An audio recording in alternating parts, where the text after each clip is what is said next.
In today's video, I'm going to teach you how to use Grok on X step by step. Let's start by opening X, formerly known as Twitter. If you're on a phone or tablet, launch the X app. On a computer, open your preferred web browser and go to the official X website. Give it a moment to load, and make sure you're connected to a reliable network so everything runs smoothly.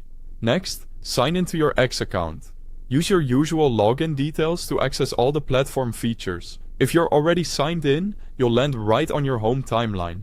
Keeping your account secure is important, so only log in through the official app or website, and never share sensitive information in chats. Once you're on the home screen, look for Grok in the main navigation.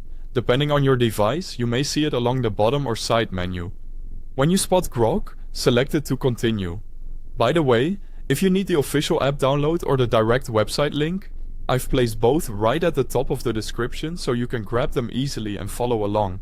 Tapping or clicking, Grok opens the chat interface. You'll see a message box at the bottom where you can type, and the conversation history will appear above. This space is where you'll interact with Grok in real time. Go ahead and enter your prompt in the message box. Be as clear and specific as you can. For example, include any relevant context, keywords or constraints like a time frame or format you want. This helps Grok understand your request and deliver a more accurate answer. When your prompt looks good, send it by pressing enter on your keyboard or tapping the send button on mobile. If you notice a typo right before sending, a quick edit can save time. But don't worry, follow-up prompts work great too. Grok will generate a response and display it directly in the chat window. It might take a moment, especially for longer or more complex requests.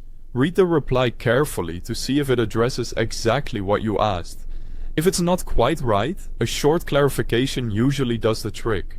To keep the conversation going, type another prompt to ask more questions or refine the answer. You can request examples, shorter summaries, or deeper explanations. Building on the previous response often leads to better results, so feel free to iterate until you get what you need. That's how you use Grok on X step by step. Thanks for watching.